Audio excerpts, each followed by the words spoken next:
Acquired immunity होती है due to B cells and T cells. B cells provide करते हैं ह्यूमरल इम्यूनिटी और टी सेल्स प्रोवाइड करते हैं cellular immunity. Acquired immunity provide करता है थर्ड लाइन ऑफ डिफेंस। और हमारी जो एक्वायर्ड इम्यूनिटी है वो स्पेसिफिक होती है और किसी नैरो रेंज ऑफ डिजीज के लिए ही होती है। एक्वायर्ड इम्यूनिटी में हमारे पास प्राइमरी रिस्पॉन्स और सेकेंडरी रिस्पॉन्स है। Primary response results due to first time encounter of pathogen.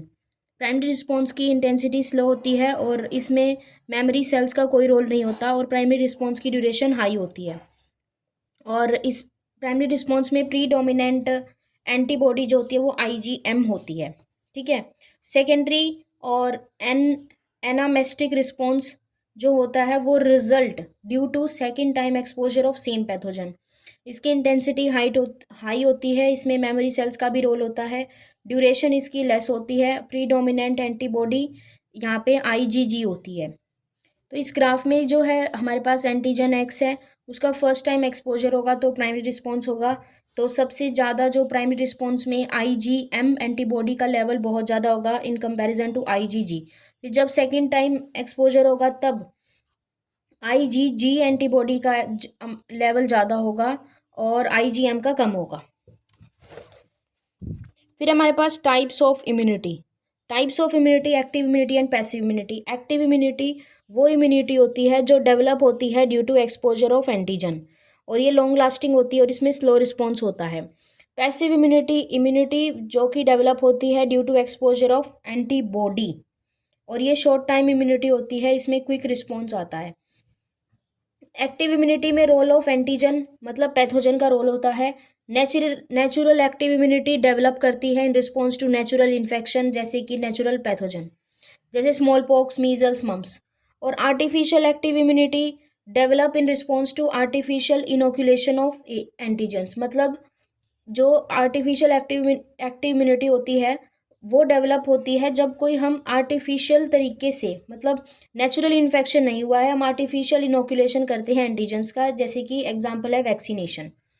Passive immunity होती है due to antibodies. Natural passive immunity develop करती है due to transfer of antibodies naturally.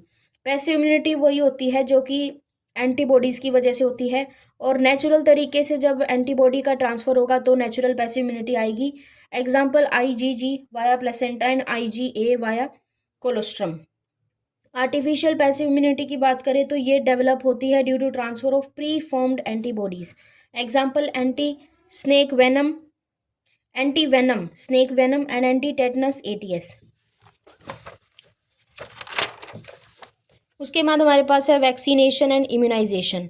Vaccination होता है इंट्रोडक्शन ऑफ वैक्सीन और immunisation होता है development of immunity due to vaccination. Vaccine होती है preparation of antigen either heat killed और live attenuated is known as vaccine. Attenuation means live weakening of pathogen और destroying the disease causing capacity. तो vaccination होता है जब हम vaccine का इंट्रोडक्शन करते हैं, उसको हम वैक्सीनेशन बोलते हैं। इम्यूनाइजेशन होता है कि वैक्सीनेशन के कारण जो इम्यूनिटी डेवलप होती है उसको हम बोलते हैं इम्यूनाइजेशन। वैक्सीन होती है कोई एंटीजन की प्रिपरेशन वो हीट किल्ड भी हो सकता है, लाइव अटेनुएटेड भी हो सकता है, उसको हम वैक्सीन बोलेंगे। अटेनुएशन होता है जिंदा लाइव मतलब वीकनिंग ऑफ पैथोजन को इतना कमजोर कर देना या उस पैथोजन की डिजीज कॉजिंग एबिलिटी को डिस्ट्रॉय कर देना। टर्म वैक्सीन और वैक्सीनेशन दी थी लुइस पास्चर ने। First vaccination was done by Edward Jenner against smallpox. सबसे पहले जो टर्म वैक्सीनेशन दी थी वो लुइस पास्चर ने दी थी और जो फर्स्ट वैक्सीनेशन थी वो की थी एडवर्ड जेनर ने अगेंस्ट स्मॉल पॉक्स। इम्यूनाइजेशन या वैक्सीनेशन। एक्टिव वैक्सीनेशन होती है इंट्रोडक्शन ऑफ एंटीजन और पैसिव वैक्सीनेशन होती है इंट्रोडक्शन ऑफ एंटीबॉडीज जैसे anti venom and anti tetanus. उसके बाद हमारे पास एक्टिव वैक्सीनेशन और इम्यूनाइजेशन। इसमें है दो तरीके के। पहला है डेड इनएक्टिवेटेड एंटीजन को हीट किल कर देते हैं मतलब वो नॉन लिविंग होता है। Antigen are heat kill non living, they can not replicate और मल्टीप्लाई। शॉर्ट टर्म इफेक्ट होता है, सेफ होते हैं क्योंकि इन्फेक्शन का बाई चांस भी कोई वो नहीं होता क्योंकि ये तो हीट किल्ड है। ठीक है। एग्जाम्पल क्या है डेड इनएक्टिवेटेड एंटीजन का? इंजेक्टेड पोलियो वैक्सीन IPV जिसको हम साल्क बोलते हैं, Salk. Cholera, rabies, plague, DPT, diphtheria, pertussis, tetanus. फिर हमारे पास है लाइव अटेनुएटेड एंटीजन। इसमें क्या होता है, एंटीजन लाइव होता है, only disease causing capacity lost होती है, ठीक है, बाकी वो जिंदा रहता है। Antigen live, only disease causing capacity lost by chemical treatment, that is HCHO formaldehyde, can multiply and replicate, long term effect होता है, little bit unsafe because by chance it can cause infection. Example live attenuated antigen का है oral polio vaccine OPV known as Sabin, ठीक है। और BCG TB के लिए bacillus Calmette Guerin.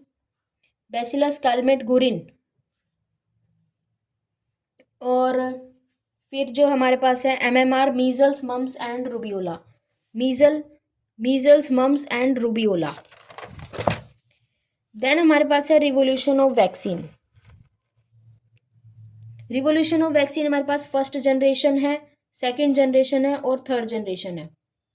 First generation vaccine और होल एजेंट वैक्सीन, इसमें क्या होता है, complete organism takes part in vaccine formation, BCG, cholera, plague, anthrax, polio. First generation vaccine और होल एजेंट वैक्सीन में कंप्लीट ऑर्गेनिज्म जो है वैक्सीन फॉर्मेशन में टेक पार्ट करता है। एग्जांपल है BCG, cholera, plague, anthrax, polio.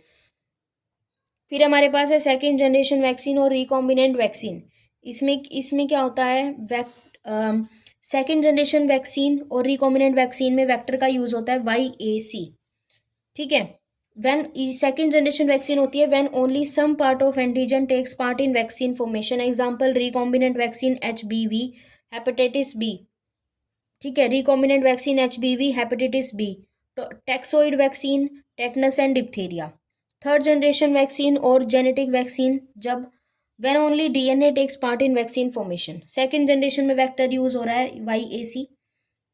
Then हमारे पास है ट्रांसप्लांटेशन और ग्राफ्टिंग। ट्रांसप्लांटेशन ऑफ ऑर्गन और cells from one person to another person of same species और इन सेम पर्सन और even in person of different species.